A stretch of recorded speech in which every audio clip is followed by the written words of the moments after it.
Hello everyone, UP TGT PGT exam के लिए और DSSB पीजीटी एग्ज़ाम के लिए आपके इंपॉर्टेंट जो है टॉपिक को कवर करेंगे। इकोनॉमिक्स के meaning of economics and definitions बहुत इंपॉर्टेंट है। इससे आपके एक या दो क्वेश्चन आपके बन सकता है, तो लास्ट तक देख लीजिएगा।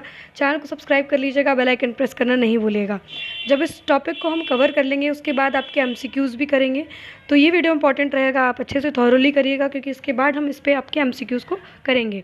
टेलीग्राम ग्रुप ज़रूर ज्वाइन कर लीजिएगा, लिंक मैंने डिस्क्रिप्शन में दे रखा है।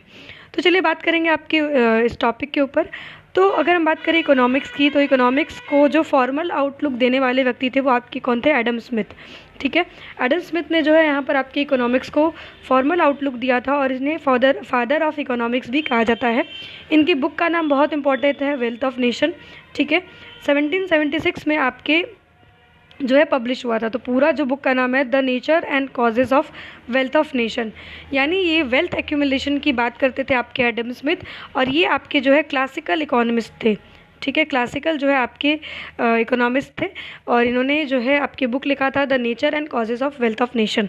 ठीक है, और याद रखिएगा कि जो आपका इकोनॉमिक्स वर्ड है वो आपके ग्रीक वर्ड से बना हुआ है। बहुत सारे पेपर में पूछा जाता है कि जो इकोनॉमिक्स वर्ड है वो किस वर्ड से बना हुआ है, तो यहाँ पर ग्रीक वर्ड से बना हुआ है, ओइकोस और नेमन।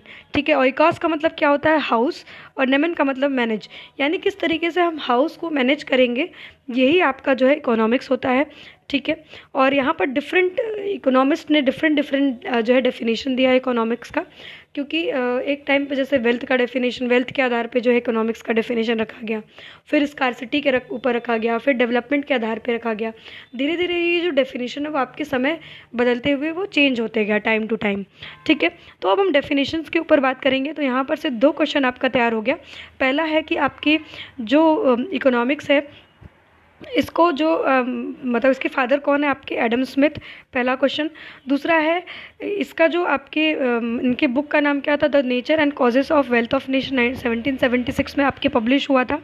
और जो इकोनॉमिक्स है वर्ड है वो ग्रीक वर्ड से बना हुआ है, ओइकोस नेमन, जिसका मतलब होता है, ओइकोस का मतलब होता है आपके हाउस, और नेमन का मतलब होता है मैनेज, यानी हम किस तरीके से आपके घर को मैनेज करते हैं उसी को जो है हम आपके इकोनॉमिक्स कहते हैं।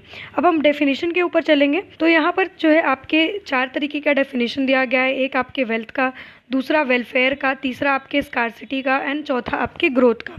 तो अगर हम बात करें यहाँ पर जो सबसे पहले वेल्थ का है, तो economics as a science of wealth, ये किसके द्वारा मतलब ये बोला गया था? आपके एडम स्मिथ के द्वारा। सबसे इम्पॉर्टेंट है, अभी जस्ट मैंने जो प्रीवियस क्वेश्चन करवाया उसमें आपके ये क्वेश्चन दिया हुआ था कि economics as a science of wealth कौन कहता है? आपके एडम स्मिथ कहते हैं।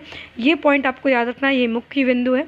अब इसमें क्या आपके कहा गया है कि economics is the study of wealth only, यानी इकोनॉमिक्स के अंतर्गत सिर्फ हम किसकी स्टडी करते हैं? आपके वेल्थ, यानी आपके पैसे की बात करते हैं। और it deals with consumption, production, exchange and distribution, और इसके अंतर्गत जो है हम उत्पादन, उपभोग और आपके एक्सचेंज और किस तरीके से डिस्ट्रीब्यूशन करना है चीज़ों का, उसको हम आपके स्टडी करते हैं। Only such material commodity constitute wealth as a scarce and useful. ठीक है, आप सभी को पता है कि इन सभी मटेरियल से, ठीक है, वेल्थ हम एक्यूमुलेट कर सकते हैं। और याद रखना है कि इसमें नॉन मटेरियल चीज़ें जैसे कि आपके सर्विसेज हो गया, ठीक है, एयर हो गया, वाटर, ये आपके वेल्थ के कैटेगरी में नहीं लाया गया है। जो भी कमोडिटीज़ हैं, ठीक है, उसको वेल्थ के कैटेगरी में लाया गया, पर non material goods like services, free goods, ठीक है, air, water are not wealth, इनको वेल्थ नहीं कहा गया है।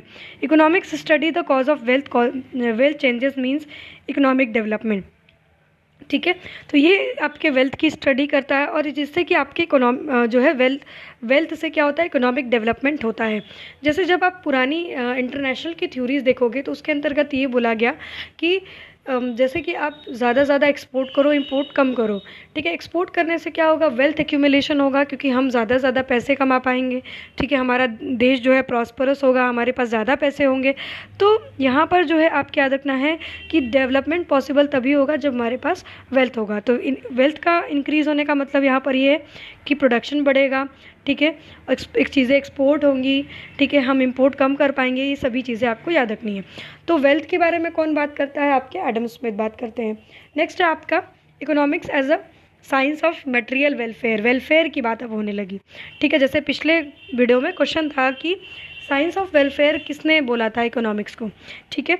तो इसके अंतर्गत जो है आपके मार्शल, पिगू, कैनन, ठीक है, ये सभी आपके आ जाएंगे, और जो कि एम्फसाइज करते हैं ह्यूमन वेलफेयर को देन वेल्थ, यानी ह्यूमन का वेलफेयर ज़रूरी है, सोशल ओवरहेड कैपिटल प्रोवाइड करना बहुत ज़रूरी है, जैसे एजुकेशन हो गया, हेल्थ केयर सर्विसेज हो गया, यानी यहाँ पर जो एम्फेसिस किया गया आपके वेलफेयर पे किया गया। तो Marshall emphasise that wealth is for man, man is not for wealth, यानी जो आपका वेल्थ है वो लोगों के लिए है, ठीक है, पर मैं आदमी वेल्थ नहीं है, ये बोलते हैं। He said economics is one on the one side study of well and other side it is more important side that is आपके हम स्टडी ऑफ मतलब मैन, हम वेलफेयर की बात करेंगे यहाँ पर, ठीक है। सबसे पहले याद रखना कि इसमें जो मटेरियल वेलफेयर की बात किया गया है, तो मार्शल ये कहते हैं कि जो हम इंसान की स्टडी करेंगे उसका वेलफेयर कैसे करना है, उसको कैसे एजुकेशन देना है, कैसे जो है आपके हेल्थ केयर सर्विसेज देना है, कैसे चीज़ों को फ्री मीन्स पे प्रोवाइड करना है, इक्वल डिस्ट्रीब्यूशन ऑफ इनकम करना है, ये आपके जो है ज़्यादा ज़रूरी है। तो यहाँ पर जो है वेलफेयर की बात कौन करता है, मार्शल, पिगू, कैनन, ये सभी आपके बात करते हैं, ठीक है। नेक्स्ट हमारा economics as a science of scarcity, very important, पिछले वीडियो में भी ये क्वेश्चन था, मैं उस वीडियो का लिंक डिस्क्रिप्शन में दे दूँगी, ज़रूर उस वीडियो को कवर कर लीजिएगा। तो किसने बोला है कि economics as a science of scarcity है, तो रॉबिन्स, जो आपके रॉबिन्स थे, उन्होंने बोला कि जो आपके साइंटिफिक डेफिनेशन दिया, economics is the science which studies human behaviour as a relationship between ends and scarce means, ठीक है। आपके जो रिसोर्सेज है वो आपको पता है स्कार्स है, आपकी वांट क्या है, अनलिमिटेड है, ठीक है। आप जो है चाहते हैं कि हमें बहुत सारी चीज़ें मिल जाए, पर आपको पता है कि ना ह्यूमन रिसोर्सेज, जैसे आपके जो रिसोर्सेज है वो क्या है, लिमिटेड है, ठीक है। तो it means resources can be put to different uses. अब आप एक रिसोर्स को अलग अलग यूज़ में आप लाइए, ठीक है, क्योंकि आपकी इच्छा कभी पूरी नहीं होने वाली है, और इससे मतलब आपका वांट बढ़ेगा, पर आपकी जो रिसोर्सेज है वो लिमिटेड मतलब उसमें अवेलेबल है मात्रा में। तो इसकी बात कौन करता है, आपके रॉबिन्स बात करते हैं, ये चीज़ आपको याद रखनी है। तो स्कार्सिटी की बात यहाँ पर कौन किया, आपके रॉबिन्स के द्वारा किया गया। नेक्स्ट है आपका economics as a science of growth and development, तो इसकी बात करते हैं पाउल ए सैमुअल्सन, ठीक है। ये आपकी कॉम्प्रिहेंसिव डेफिनेशन देते हैं इकोनॉमिक्स का, और बोलते हैं economics is a study how man and society choose with और विदाउट यूज़ ऑफ मनी, ठीक है, कैसे हम पैसे के साथ और कैसे पैसे के बिना, ठीक है, to employ scarce productive resources, कैसे जो स्कार्स रिसोर्सेज है उसको हम कैसे प्रोडक्टिव रिसोर्सेज में बनाएंगे, विच कुड अल्टरनेटिव यूजेस, ठीक है, उसका कैसे हम अल्टरनेटिव यूज़ करेंगे to produce various commodities over time and distribute them for consumption now and future among the various people and group of society. तो यहाँ पर याद रखना है कि पाउल ए सैमुअल्सन बोलते थे कि ग्रोथ जो है, ग्रोथ और डेवलपमेंट एक इम्पॉर्टेंट एस्पेक्ट है आपके इकोनॉमिक्स का। तो इस सेंस में आपके डेफिनेशन देते हैं पाउल ए सैमुअल्सन। तो अभी आपने पढ़ा कि वेल्थ की बात कौन करता है, तो वेल्थ की बात करते हैं आपके एडम स्मिथ, ठीक है। एडम स्मिथ किसकी बात करते हैं, वेल्थ की बात करते हैं, ठीक है। अगर हम बात करें यहाँ पर वेलफेयर की, तो वेलफेयर के अंतर्गत जो है आपके पिगू आ गए, ठीक है, मार्शल आ गए, ठीक है, मार्शल एंड पिगू जो है आपके वेलफेयर के अंतर्गत आ गए। जबकि नेक्स्ट अगर हम बात करें स्कार्सिटी, ठीक है, स्कार्सिटी की बात करें, तो स्कार्सिटी की बात जो करता है वो आपके कौन करते हैं, याद रखना है यहाँ पर आपके स्कार्सिटी की बात जो है ये आपके डेवलपमेंट का पाउल ए सैमुअल्सन करते हैं, ठीक है। स्कार्सिटी की बात जो है रॉबिन्स जो है आपके करते हैं, ठीक है, ये चीज़ आपको याद रखना है। तो वेल्थ की बात एडम स्मिथ, ठीक है, स्कार्सिटी की बात रॉबिन्स, ठीक है, वेलफेयर की बात मार्शल एंड पिगू करते हैं, ठीक है, डेवलपमेंट एंड ग्रोथ की बात पाउल सैमुअल्सन करते हैं, ये चीज़ आपको याद रखनी है, ठीक है। फिर उसके बाद आता है मॉडर्न डेफिनेशन, जिसमें हम देखते हैं कि आपके जेम किन्स की बात की जाएगी, और ये बोलते हैं कि किस तरीके से level of income and employment जो है आपके डिटरमाइंड होता है इकोनॉमी में, ठीक है। तो इकोनॉमिक्स के अंतर्गत जो है हम किसकी बात करते हैं, इनकम एम्प्लॉयमेंट कैसे डिटरमाइंड होता है, ये जेम किन्स का आपके डेफिनेशन है, ठीक है। तो ये बाद में आपके धीरे धीरे डेफिनेशन बदलता गया, पर जो शुरुआत के डेफिनेशन थे वो इंपॉर्टेंट थे, उसको मैंने आपको याद करवा दिया है, दिमाग में उसको रख लीजिएगा। उस पर और भी MCQs हम नेक्स्ट वीडियो में आपके कर लेंगे, ठीक है। तो ये चीज़ें आपको याद रखनी है। मोस्ट इंपॉर्टेंट डिफरेंस आपको याद रखना है positive economics and normative economics में। तो यहाँ पर जो पॉजिटिव इकोनॉमिक्स होता है वो आपकी बात करता है फैक्ट्स पे, ठीक है, it is related to reality, यानी जो रियलिटी में जो चीज़ें चल रही है, जैसे अभी जीडीपी ग्रोथ 5% है मान लीजिए, ठीक है, एग्जांपल दे रही हूँ, तो ये रियलिटी है, ये अभी चल रहा है, तो ये व्हाट इज़ पे फोकस करता है। जबकि नॉर्मेटिव साइंस जो इकोनॉमिक्स होता है वो इट इज़ अनरियलिस्टिक अजम्पशन, मतलब ये मैंने अज्यूम किया कि आपका जो ग्रोथ है वो आपके अमेरिका से ग्रोथ हमारा ज़्यादा होना चाहिए, ठीक है, इकोनॉमी का, तो ये अनरियलिस्टिक अजम्पशन है, ठीक है। तो ये ऑट टू एंड आपकी शुड बी पे बेस्ड होता है, ठीक है, नॉर्मेटिव वाला। जबकि पॉजिटिव इकोनॉमिक साइंटिफिक एनालिसिस है, क्योंकि आपने जो डेटा आपको मिल रहा है 5% अगर ग्रोथ चल रहा है इकोनॉमी का, तो ये प्रूवन है कहीं ना कहीं, इसलिए हमने जीडीपी से कैलकुलेट करके निकाला है, ठीक है। तो जो ये साइंटिफिक बेस्ड है, पर यहाँ पर जो नॉर्मेटिव चीज़ें, जैसे मैंने बोला कि भारत का ग्रोथ जो है अमेरिका से ज़्यादा होना चाहिए, हो सकता है कि किसी एस्पेक्ट कोई और दूसरा बात बोल रहा हो सकता है, बोलता हो कि अमेरिका का ग्रोथ भारत से ज़्यादा होना चाहिए, तो ये परसेप्शन आधारित है, कौन सा, नॉर्मेटिव वाला। यहाँ पर कॉज एंड इफेक्ट का रिलेशनशिप हम देखेंगे कि जैसे मान लीजिए कि इन्फ्लेशन है, इन्फ्लेशन मतलब आपके जनरल जो प्राइस लेवल है उसमें इंक्रीमेंट जो देखने के लिए मिलता है उसको इन्फ्लेशन कहते हैं। तो यहाँ पर जो है आपके कॉज एंड इफेक्ट दिखेगा कि प्राइस के बढ़ने से आपके इन्फ्लेशन बढ़ रहा है, ठीक है, कॉज एंड इफेक्ट का रिलेशनशिप दिखने के लिए मिल रहा है कि आपके प्राइस 5% बढ़ रहा है तो इन्फ्लेशन भी कुछ परसेंट आपके इंक्रीज हो रहा है।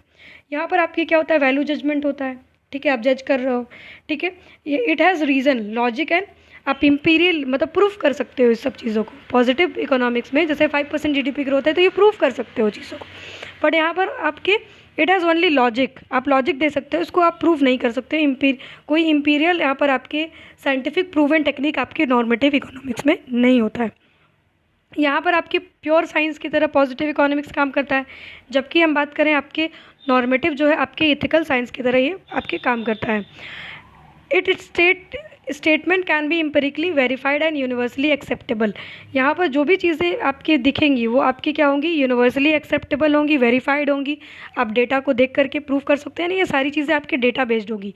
जबकि यहाँ पर आपकी यूनिवर्सली एक्सेप्टेबल नहीं होगा। जैसे मैं बोल रही हूँ कि आपके भारत का जो ग्रोथ है वो यूएसए से ज़्यादा होना चाहिए, ये तो मेरा परसेप्शन है अपना, ठीक है, ज़रूरी नहीं कि सामने वाला एक्सेप्ट करे, तो ये पर्सनल बिलीव एंड वैल्यू के ऊपर आपके आधारित होता है, ठीक है। तो सब पॉजिटिव इकोनॉमिक्स का आपके example, economic growth of Nepal is 0.7%, ठीक है, ये आपके डेटाबेस आधारित है। पर यहाँ पर आपकी क्या है, economic growth of Nepal should भी, अब देखिए यहाँ पर शुड भी, वुड भी, आपके ऑट टू, ये सारी चीज़ें आपके यूज़ होने लगेंगी, तो समझ जाइएगा कि वो नॉर्मेटिव की बात कर रहा है। तो नॉर्मेटिव क्या है, सब्जेक्टिव है, ठीक है, ये कहीं ना कहीं सबके अपने परसेप्शन पे आधारित है, जबकि पॉजिटिव वाला जो है वो डेटा आधारित है। ये दोनों का डिफरेंस आपको याद रख के जाना है, क्योंकि आपके एग्जाम में ये पूछ सकता है। अब हम बात करेंगे difference between micro economics and macro economics की, ठीक है। तो यहाँ पर अगर हम बात करें माइक्रो इकोनॉमिक्स की, तो माइक्रो में MI आ रहा है, ठीक है, तो आई का मतलब यहाँ पर हो जाता है इंडिविजुअल, ठीक है। माइक्रो इकोनॉमिक्स में आई जो है वो किसको डिनोट कर रहा है, आपके इंडिविजुअल को कर रहा है, ठीक है। और जबकि मैक्रो में ए जो है आपके एग्रीगेट को दिखाता है, ठीक है, इसका मतलब होता है हम यहाँ पर एग्रीगेट रूप में इकोनॉमी की स्टडी कर रहे होते हैं। तो डेफिनेशन के ऊपर चलेंगे तो macro economics is the study of economic action of individual, ठीक है, यहाँ पर हम इंडिविजुअल की स्टडी करते हैं, स्मॉल ग्रुप ऑफ इंडिविजुअल की स्टडी करते हैं। बट जबकि मैक्रो इकोनॉमिक्स की बात करें तो इकोनॉमी एज अ होल को स्टडी करते हैं, नॉट सिंगल यूनिट, ठीक है, पूरे इकोनॉमी को स्टडी कर रहे थे इसमें, ठीक है। जबकि अगर हम बात करें जो कंसर्न विद किससे होता है आपका माइक्रो, ये हाउस होल्ड से, फर्म से, इंडस्ट्रीज से डील करता है। जबकि यहाँ पर हम national income, general price level, ठीक है, नेशनल आउटपुट, एम्प्लॉयमेंट, पॉवर्टी, इससे डील कर रहे होते हैं। ऑब्जेक्टिव की बात करें तो यहाँ पर यूटिलिटी मैक्सिमाइजेशन की बात हो रही होती है, डिमांड साइड की बात हो रही होती है, सप्लाई साइड की बात हो रही होती है, प्रॉफिट मैक्सिमाइजेशन और कॉस्ट मिनिमाइजेशन की बात हो रही होती है, ठीक है, आपके माइक्रो इकोनॉमिक्स में। जबकि हम मैक्रो में किसकी बात करते हैं, फुल एम्प्लॉयमेंट की, प्राइस स्टेबिलिटी की, इकोनॉमिक ग्रोथ की, फेवरेबल बैलेंस ऑफ पेमेंट की बात कर रहे होते हैं, ठीक है। ये सभी टॉपिक आप मैक्रो में पढ़ते हो, ठीक है। Price mechanism with operate with help of demand and supply forces, यहाँ पर जो प्राइस डिसाइड होता है वो डिमांड एंड सप्लाई के आधार पे होता है। जबकि यहाँ पर नेशनल इनकम, आउटपुट, एम्प्लॉयमेंट जो कि हम डिटरमाइन करते हैं, ठीक है, और aggregate demand and aggregate supply की स्टडी करते हैं, ठीक है। रैशनल बिहेवियर ऑफ इंडिविजुअल को स्टडी करते हैं, जबकि यहाँ पर एग्रीगेट में स्टडी होता है। तो ये चीज़ें आपको याद रखनी है। तो जो माइक्रो होता है याद रखिएगा कि इंडिविजुअल की, जैसे डिमांड, सप्लाई, ठीक है, इन सब चीज़ों की स्टडी हो रहा होता है। Utility maximisation, minimum cost, profit maximisation, ये सभी चीज़ें हम मैक्रो में पढ़ते हैं। मैक्रो में हम full employment, price stability, national income, output determination, aggregate demand, unemployment, ये सभी टॉपिक हम मैक्रो के अंतर्गत स्टडी करते हैं। ठीक है, तो ये सारी चीज़ें आपको याद रखनी है। तो ये आपका महत्वपूर्ण टॉपिक रहा है, सारी चीज़ें याद कर लीजिएगा। इसके ऊपर और भी नेक्स्ट वीडियो में हम MCQ कर लेंगे, बट आपको जुड़े रहना है, चैनल पे सब्सक्राइब करके रखना है। अगर आप हमारे टेस्ट सीरीज़ को अवेल करना चाहते हैं तो कर सकते हैं। लगभग जो है 2500 के आसपास MCQ हैं। ये TGT, PGT, DSSB and other जो आपके एग्ज़ाम को देने वाले हो आप, उसके लिए इंपॉर्टेंट रहेगा। बहुत सारे स्टूडेंट जो है इस टेस्ट को अवेल कर रहे हैं, तो आप भी ज़रूर करिएगा। और जो है दिए गए नंबर पर कॉन्टैक्ट कर लीजिएगा 8920775507। ठीक है, आप इस पर हमसे कांटेक्ट कर सकते हैं, व्हाट्सअप कर लीजिएगा। ठीक है, जुड़े रहिएगा, चैनल को सब्सक्राइब करके रखिएगा। टेलीग्राम ग्रुप जरूर ज्वाइन कर लीजिएगा, जहाँ से आप हमसे डायरेक्टली कनेक्ट कर सकते हैं। Stay tune with us, do subscribe and do share with your friend. Thanks for watching, bye bye.